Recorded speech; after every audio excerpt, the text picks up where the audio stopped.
ก็ได้หนึ่งลองของกัน เส้น เด้อ ช่อง เจ้าว่าจะมาขอ มาแชร์กันนะเนาะ เอามาเอาพี่ได้ไหมเอาพี่ได้ไหม แชร์กันนะสามคนเอาคนเด้อชนะคนมีเงิน ถ้าได้คนรวยมันเต็มที่เลยสิ เอามึงอ้อนก็ได้เอาเส้นนึงเอา บุกครับที่ขนาดบุก นี่ สภาพเป็นนี่ เอาไป เจ้าคนมีเงินมี ทางซุกของมึง ชั่วมาห้องเดียวเลย อยากกระเลือก สวยจู่อ่ะ แล้วเอากระเทียมเอาแป้ง เราชิมมันจะคำเลยดูมึงดูสวยชิมมึง โอ้จะเอาคนบ่ อ๋อเจ้าชิมมึงสวยจู่โอ้เหลียวแล้วมันจะคักโอ้คัก หลังช่องเส้นนะ ผมมีหอมเนาะโอเคเอาเลย ได้หลังนึง ไม่ได้ ข้างอะไร สุดยอด แต่ช่องเส้นมาดู50,000ดูช่องเส้นมาดูกิน50,000ได้บ่เอามาเป็นล่างเลยได้กินน้อยนึงก็ละ ว่าจะไม่ได้เสียเงินเอาเงินเข้ามาลิสต์มาซื้อเบียร์จากคุณเนี่ยเก่งใจข้ามเลย เน็กทองดี อย่าเนี่ยลึกกินเงินคือเกียร์ที่เมียคือไต่ไก่ เนี่ย ไอ้เมียได้เมียรู้ได้นี่นะ เอาไม่ได้ไปเอาในช่อง เอาก่อนเฮ้ยปล่อยเลยกันหมดสิบประโยชน์มึงน่ะที่ก็มึงช่วยกันตัวนี้นะก็คือประเทศนี้มันเดือนละตีฝ่ายที่โดนเลยใช่ไหม บาดีกูฮักที่บอกมันเอง ตอนนั้นเมื่อกี้เจ้าเนี่ยโง่มาโคใส่เส้นเจ้ามีเจ้าเนื้อเจ้าดีแล้วเดือนรีบไปเอาเดือนรีบไปรีบไปเชี่ย ช่วยน้ำดื่มกองลูกเอาเสียวเพียง เอาจักแพ็กก็ได้หรอวะ เพียงช่วยน้ำดื่มกองลูกเอา 4 เส้น ว่ามึงช่วยกูอะไรน้ำดื่มกองเดียว ก็มึงดูจริงสละวะ นี่บุกว่า มันทำแล้วไปซื้อเลยไปซื้อ นี่เอาไว้จะบดใส่จะมือใช่ไหมไปแล้ว ถ้ารีบเราดี กูจะคอยมานี่นะปีจะมานี่นะ เข้าแวนไอนี่ก็ พอน้ำดื่มน้ำมันกองเดียวถ้วยสี่ดิบสี่ดิบเนาะ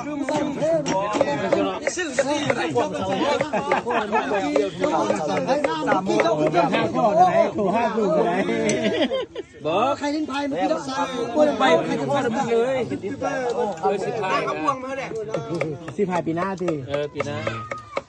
บ้านนี่แหละบ้านนี้เต็งหนึ่งเขาเลย เริ่มทายมาที่ทุกคน กอดมือกันเลย มาลุมกันตอนกินเหล้ามากินเบียร์นี่มักลืมนะ ของแท้ก็เบื่อแล้วแม่ พักร้าน เรียนได้กับผมเองว่าง านสุขการพักร้านงานสุขการ อยู่ร้านยังเป็นชื่อร้านไหม มันอยู่ห้องนั้น เห็นเรามึงสั่งเลยเราไม่ต้องเรียกเราสั่งแล้วมึงโทรหากูแล้วกูจะเอาชิปมาคิวมึง เหี่ยวยังมาใหม่ เป็นตา มันกูเพิ่งเมตตามึงก่อน มันจะเอา สองคนที่แปลกันพอดีเลย มันเท่าคนเคยเลย เที่ยงมันจะเอาช่วงเล่นให้กูเนี่ยมันว่ามัน ลูกสาวเขาอยู่บ้านเล่นเจ้าแม่ มันให้กูนึงแล้วมันว่าเกาเชียวมันมันเล่นมึงอยู่นะเข้าอ่ะมันว่าก็คือจิ๊บแท้ว่า ลูกสาวเขาก็ได้สิเจ้า เฮ้งเฮ้งเฮ้งเฮ้งเฮ้ง เป็นยังอยู่ยังไงกู นี่ เนี่ย แหละส่วนบทของเขา โอ้ไปก็นู่นนี่แหละเดียว วิธีชีวิตของเขา นี่ มีงานให้เขา เรื่องกันนี้พร้อมกันกินเลย เขาเห็นเขา ในเนี่ยมันจะดู เที่ยวตัวบอลจะคำดูเขาเห็นเขาจะกินดูบอลจะคำดูพร้อมให้พร้อมกันกินดู อยู่ชนบทเฮาเนาะพร้อมกันเฮ็ดพร้อมกันกินนั่นแหละเชียว กันนี่แหละวะ แม่แล้ว ซอกเสียวสุดหล่ออยู่บน คน นั่ เรา นแหละสองเสียวสุด บนซ่องเซียวได้บนซ่องเซียวแล้วบนเท่าลูกเคย พระลูกเคยอ่ะ เราลูกเคย น้องไอ้กับน้องถ้า อั กิ น น นี้ ไม่อยู่บ้านเขา ชุดอะไรเลือกเลยเนาะ อันนี้เป็นทีมงานนั้นพ่อครัวเมื่อบ่มีแม่ครัวสักคนเลยนี่ ต้องเต็มบัตรแม่เนี่ยเอาเงินมาประทับเต็มบัตรแม่ อันนี้ส่วนมวลซื่นของบ้านเฮาเนาะ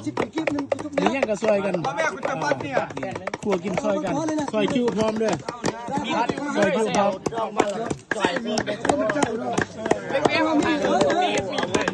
พร้อมคลิปก่อนหน้าไอ้ที่ซอยจูไปแล้วเด้อซีนไปแล้วเด้ออันนี้คลิปที่ซ่องเด้อนี่เด้อเป็นเขาดูวิธีชีวิต กูเมื่อเบิ่งตัวมูกกันเลยเสียวเลย เอาแล้ว จะมาสั่นนะสิคือ เบิ่งตัวมูกกัน ไปยังเบิ่งตัวมู เป็นผู้มาคุยเจ๊นี่ผู้อาเจ๊เฮ็ด โอเคเอาเสี่ยวกันทองเอาไปดึงเจอกัน นี่เป็นเซียว โอเคไม่เสี่ยว ได้ก่อนบ่แม่นไปหน่วย โอเค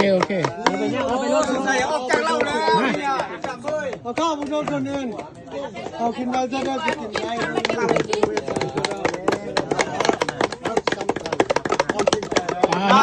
มันเพียงอย่างหน้ากันขนาดเลยฟักลับนี่นะฟักลับเลยมาเดี๋ยวมีหัวเจอได้คนเอาอ่ะว่าเป็นลูกเคยเนี่ยได้มันว่านี่มันคนจ้าซื้อก็ นี่ อยู่ต๊อก อาจารย์มีพักคนแรกอ่ะ ขอบใจทุกอย่างดีใจเด้อที่รู้จัก เจ้าวันนี้เป็นครั้งแรกในชีวิตเลย ที่มาเจออนากันอีกลูก โอเคทำบ้านนี่เราทำบ้านนี่โอ้มาแล้วปีโอ้ดองนายเอาเบาถ้วย เอาปิ้งเอากินปิ้งเอา กูบริษีมันบริษีกูคุ้นกันหรอไร เอากินปิ้งมาเนี่ยเมื่อกี้ซอยจูแล้ววันนี้กินปิ้งมาเนี่ยมีที่ชีวิตเราเรื่อยเลย เที่ยวขอบใจแม่มัน50,000เห็นนาทีเลย ร้อนหน้าที่แล้วกินไม่ใส่ เอาไปใส่เอาไป ยิ้มมือมันกินนิดหน่อยอ่ะเปลี่ยนพักแม่กันอยู่เต้าตั้งใจกินบ